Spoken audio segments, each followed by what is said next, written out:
You, finding life rather dull, dreaming again of exotic places, wishing you were somewhere else, we offer you escape.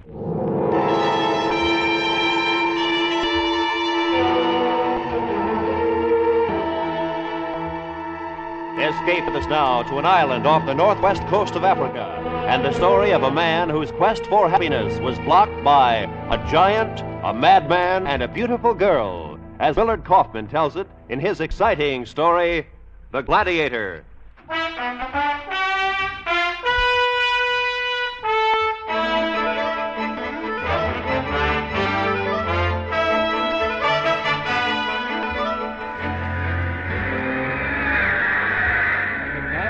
Ropes. And now Scarletti fouls his advantage with a right cross onto McNabb's heart. Then a left to the chin, and a right. And on the right. Oh, a wizard of a smash to McNabb's jaw, and the pride of Scotland is down. He's down. The referee motions Scarletti to a neutral corner and begins counting. 1, 2, 3, 4. I stood there in a neutral corner, not realizing it was over. This was it, Joe. I had to tell myself this was it. After 12 years in the scrambled brains business, 12 years of living like a monk and dying before each fight, this was it. And then I saw her. Dark she was, and pliantly slender. The most beautiful girl I'd ever seen. She sat there among the ringside bloodsuckers with the arc lights on her white face, as calm and incurious as a queen.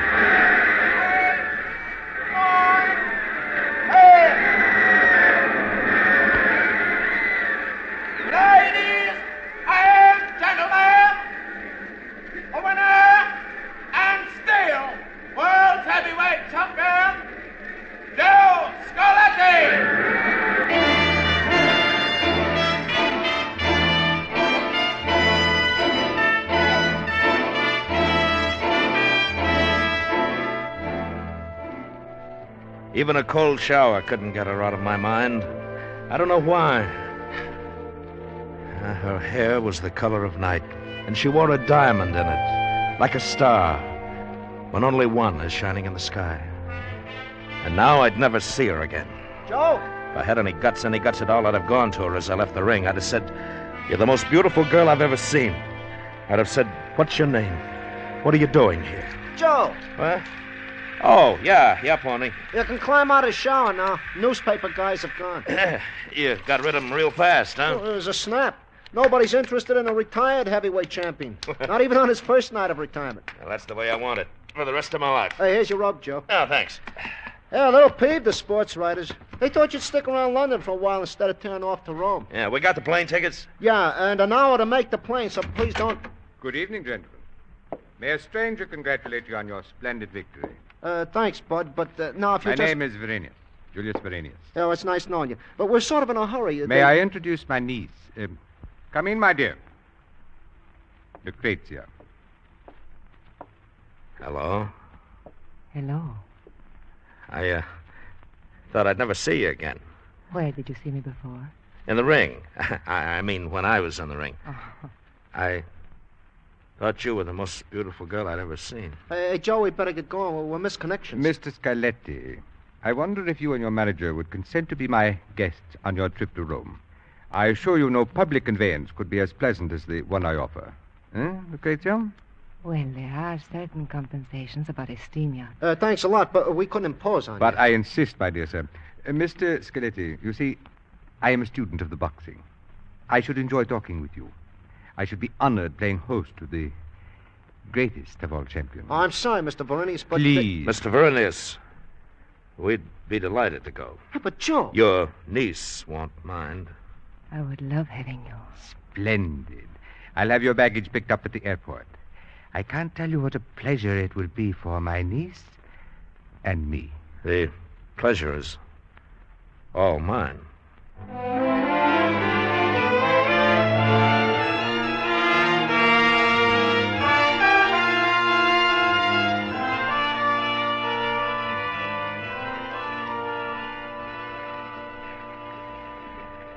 But I just do not understand. You had success. You were famous, and you gave it up.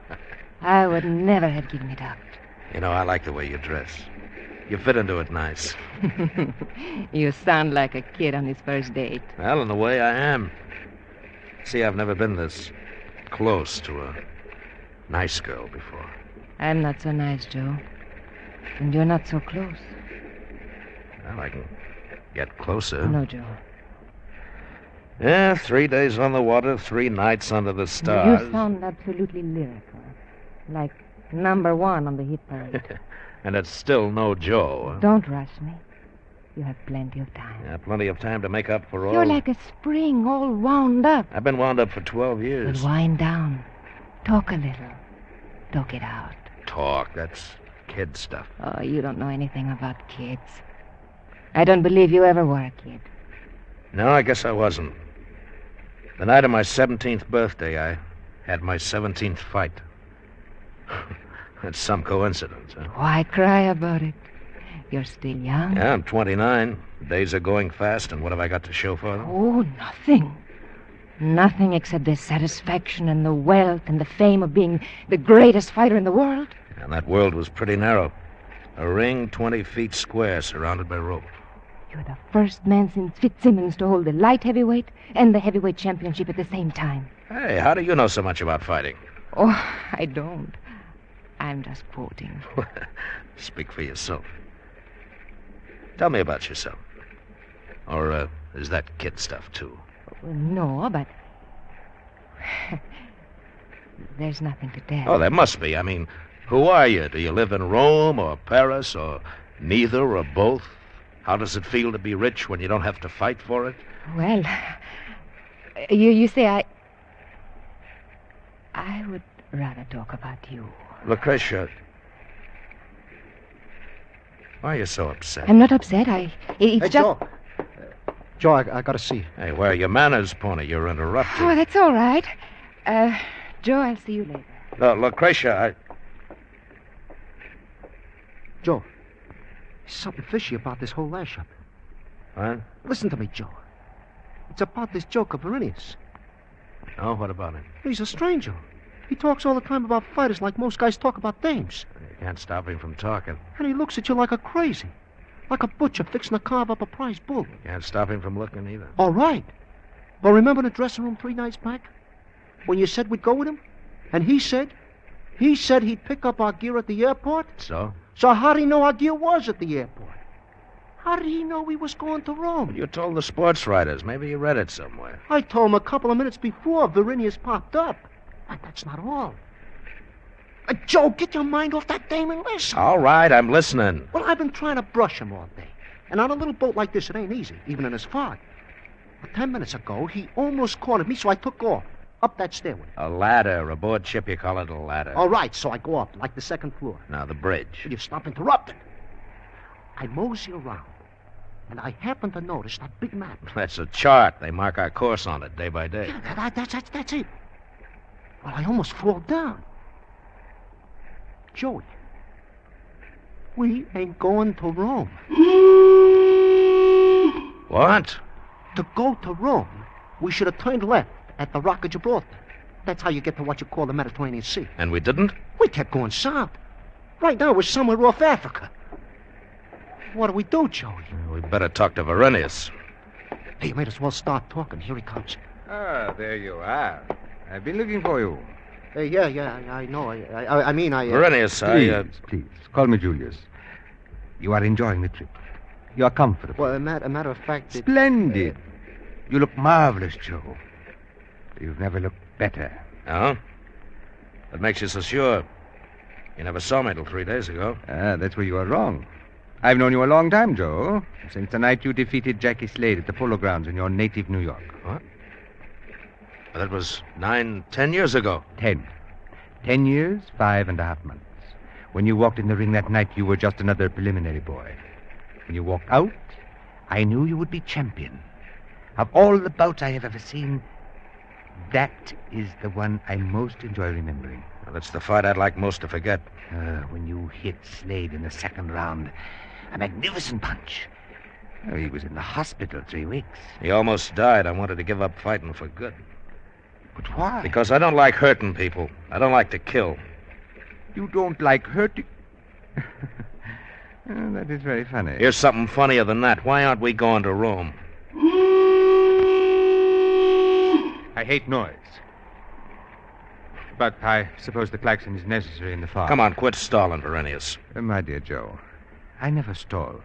I certainly wouldn't try to now, when you're obviously so sure of what you're talking about. Where are we going? Home. Home. With me. Accuse me of selfishness if you like. But I so much enjoy playing host to you that I thought I'd prolong the pleasure. Perhaps I should have consulted you about it, but you would not have accepted. Would you? I would not. You see? But, of course, we cannot turn back now. Why not? Because I have this gun. And it is loaded. And as I know very little about firearms, it might go off and hurt you. I would not want that to happen, Joe. It would interfere with my plans. Oh? What plans are those? Something I've thought about for 10 years, since the night at the Polo Grounds. I'll tell you all about it sometime soon, but now, if you'll head down that passageway, you'll find a small but comfortable brig ready to receive you. Let's go.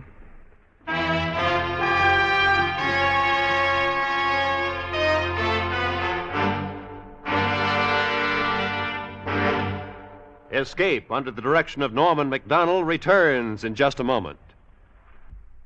And now, back to Escape.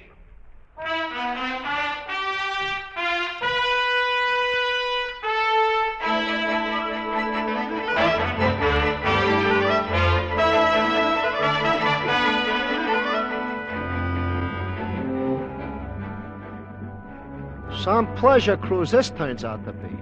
And all because you fall for a dame with sloe gin eyes and a diamond in her hair. Some fast shuffle you got from her Uncle Julius. So, what are you going to do about it? You're my manager, you tell me. I'll tell you this much. We got to do something, even if it's wrong. What can we do? Uncle Julius has got 4 aces and a gun. I got 4 walls and I got bars on the door. I'll tell you what I got. I got a mad on that dame worse than I got on her Uncle Julius. If I ever lay hands on either of them, I'll... Laisse-moi! Hey, what's that? Laisse-moi, je dis! Laisse-moi!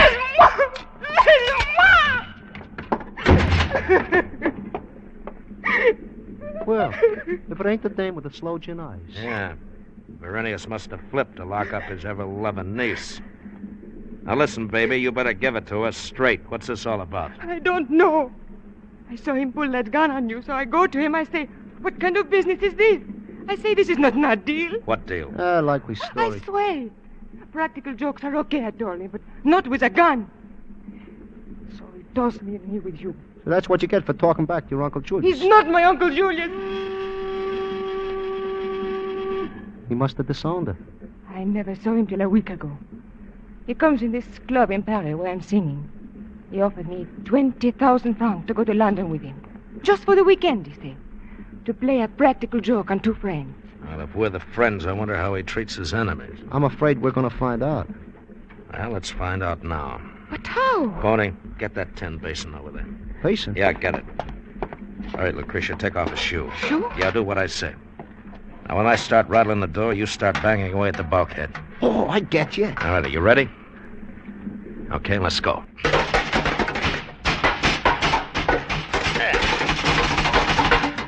All right. All right. All right.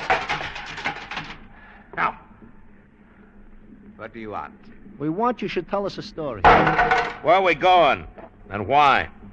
You are asking for the story of my life. Then tell it. Come on in and tell it. No, thank you. I'll tell it on this side of the bar. Does the name of Verenius mean anything to you? Nothing. Once I knew a lightweight called Speedy Verenius. He was a bum, too. Yes. We Vereni were constant losers. But the greatest loser of all was Publius Verenius. He was commander-in-chief of the Roman Imperial Army 2,000 years ago. He was sent to put down the revolt of Spartacus the Gladiator. He was badly beaten. That's tough. That horn. Publius returned to Rome in disgrace. He was ostracized, consigned to a tiny island at the farthest rim of the Roman Empire. That's where he went with his wife and his slaves and his gold. That's where he lived And so did his sons. And their sons. That's where I live today. That is where we're going. You expect us to believe that? If you wish. Tomorrow you'll see for yourself. All right, then for tonight we'll let it pass. Now for the second question. Why are you going there? My dear fellow, you're going there to fight. You're going for the hardest fight of your life. Oh, so that's it. Well, let me tell you, Buster. Joe will belt the ears off any bum you put in a ring with him. There won't be any ring, Pony. He'll cold cock your bum in any round you name. There won't be any round. Joe will kill him. Possibly. Or Joe himself might be killed. You see, Pony, this fight will be to the death.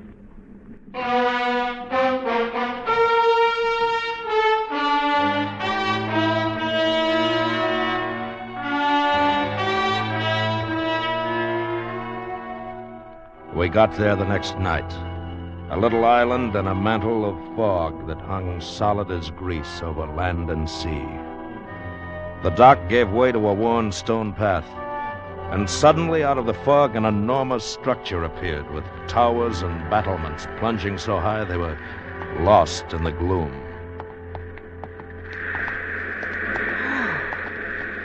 Look at it. Like a castle or something. Not as big as Radio City, but almost. You like it, Joe? I'd like it better if you'd keep that cannon out of my spine. I apologize, Joe, but I cannot chance your escaping the fog. The fog is most regrettable. Usually the view from here is magnificent. Yeah. On a clear day, you can see Catalina. Or at least the African mainland.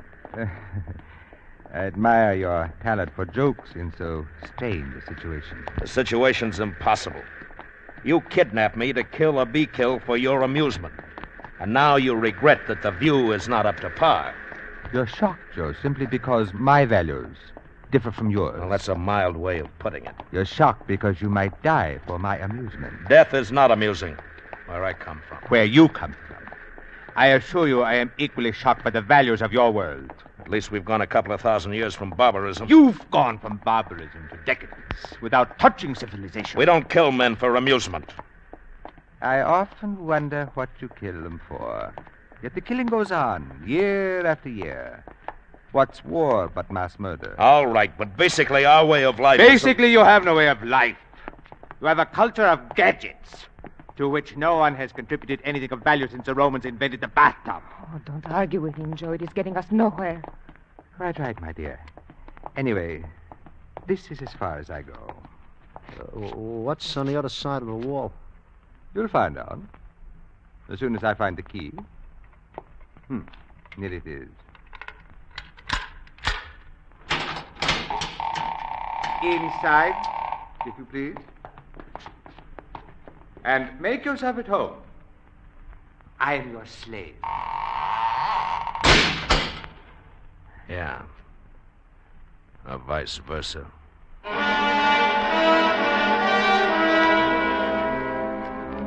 The iron door swung shut, and we were in an ancient Roman village. The stone walls surrounding us must have been 8 feet thick and about 4 times as high, and notched along the top with saw teeth. Mud huts crouching in the soupy night formed an irregular circle around the deserted marketplace, just like those pictures in a first-year Latin book.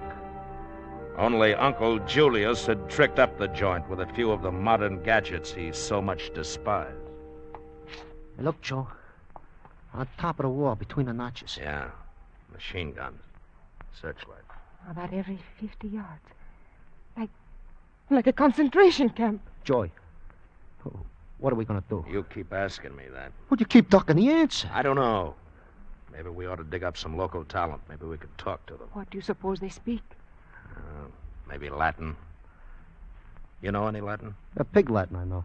I could talk it like a native when it was the thing around Jacob's Beach. Hey, what's that?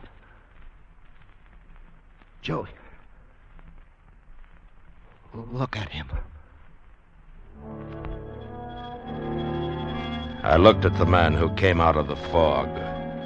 His face was scarred, and his shoulders were like a pair of shovels, and great welts of muscle shifted when the shovels moved under the thin toga. One of his hands was curved like half a watermelon around what seemed to be a lash, a double strip of rawhide studded with iron spikes. He was the biggest man I ever saw. You are Scarlatti? I am Crixus. Pleased to meet you. I come from Caesar. Caesar. Caesar Varinius. He talked to me a long time. Explain to Scarlatti, he say. Answer questions, tell him what to expect. I tell you what to expect in one word. And what is the word, Crixus? Death. Anyway, he speaks English. Death is the same in any tongue. What makes you so sure I'll die? Because tomorrow in the combat, I kill you. Well, you look like the kid who could do it. Caesar say to show you this. Now, what is it? A lash? It is cestus, the gauntlet. You wear it, so. One in each hand with the leather thongs tied to the arm, and the iron studs over the knuckles. What a weapon. You fight with these? Of course, Hey, but what if Joe don't want to fight? those who will not fight are killed by the guns. And there is no way out? No way to escape? 3 men tried in last few months, and 2 last year. They were killed by the guns? They were killed by the gladiators. But why? You see, it would be difficult for Caesar if a slave escaped and talked. So Caesar has made it difficult for all of us. He wired the island with enough explosive to blow it off the earth. If a slave escapes, Caesar touches a button, and whoa! It is the end of us all. He is very clever, Caesar. Crixus, how many gladiators are there here? Once 120. Now me. And you. How many men on the guns? 12 guns on the wall. 24 men. Each gun is placed to cover all the others. Clever. But they're about 50 yards apart. A man might slip between them in the fog. There are searchlights. What do you think, Joe? The fog, Pony. The lights are useless in the fog. Yeah, but how can we climb the wall? Crixus, each gladiator had a pair of these gauntlets, right? Of course. Where are they now? In that chest over there. Yeah, it's locked. Of course. I have the key. Well, come on, open it, Crixus. Why? Look, we'll tie them together and make a rope with a loop on one end. We'll swing the loop over a notch on top of the wall. No, Scarlatti. No. Not while I am here. You would rather fight than be free? I kill Scarlatti tomorrow, I am free.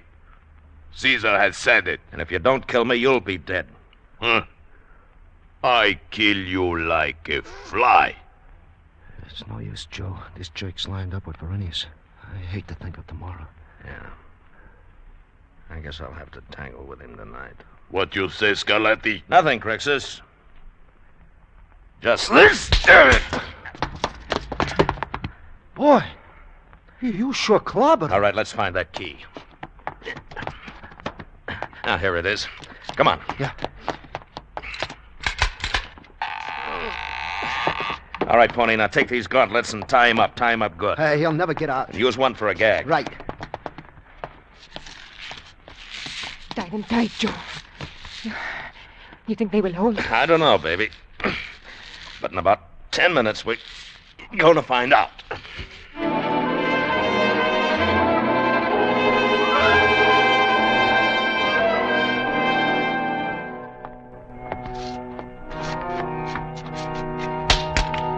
I missed the first try, but the second caught and held. And I went up, hand over hand. And then the rope tightened below me as Lucretia and Pony began to climb.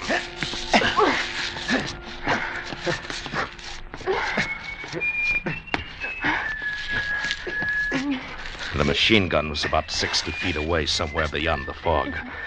But the whistling of the gunner was a guide. Foghorn.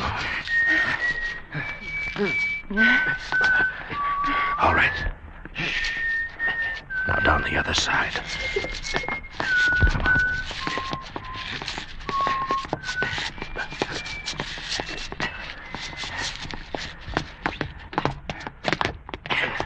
We made it. What's that? Grexos! He must have bit through the leather gag. The alarm! Come on, run for the boat.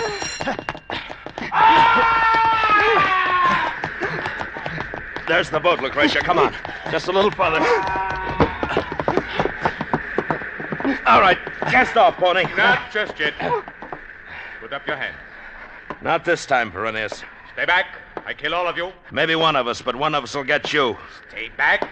Stay back, I...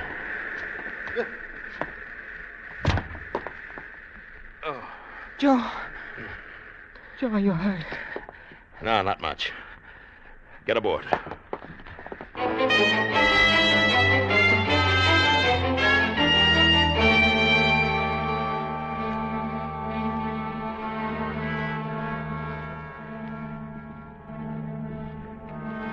Does it hurt you much, Joe? Your wound? No. Look, Joe. The sun. The fog is gone. And there's the African coast. Yeah? Look over there, you see? The island of Verenius. Joe! There is smoke coming from it. The island. Look at it. Oh, Joe, he did it. He blew it up. The whole island. And himself, too. Yeah? In a few hours, the water won't even be muddy out there. Joe, Yeah? there's only one thing wrong with this whole lash up. What is that, Pony? Nobody's going to believe any part of this now.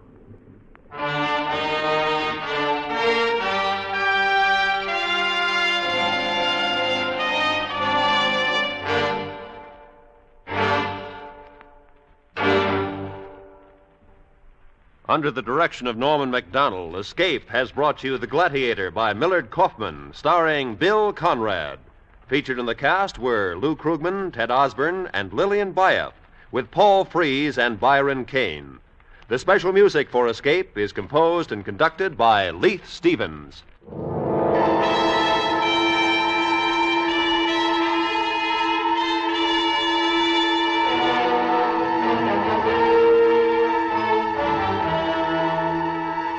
Next week, escape with us to the Yellow Sea and the story of a man who fought the entire Japanese Navy with an ancient submarine and an untrained crew, as Alec Hudson tells it in his exciting story, Up Periscope.